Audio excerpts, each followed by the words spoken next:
বিশ্বনবী মসজিদে নববীতে নামাজ পড়ছেন, তিনি আল্লাহু আকবার বলে নামাজ শুরু করলেন, কেরাত পড়লেন, রুকু করলেন, রুকু থেকে দাঁড়িয়ে বিশ্বনবী পড়লেন সামি আল্লাহু লিমান হামিদা, পেছন থেকে সাহাবারা পড়ল রব্বানা ওয়ালাকাল হামদ। এক সাহাবী বাড়িয়ে অতিরিক্ত পড়লেন হামদান কাসীরান তাইয়িবান মুবারাকান ফি, ফিসফিসি আওয়াজে পড়ার কারণে বিশ্বনবীর কানে এটা চলে এসেছে।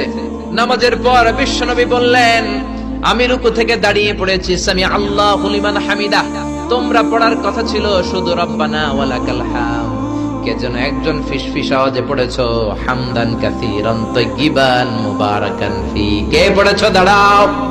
কোন সাহাবী দাঁড়ায় না ভয়ে। বিশ্বনবী অভয় দিয়ে বললেন কিছু বলবো না, কে পড়েছো? দাঁড়াও।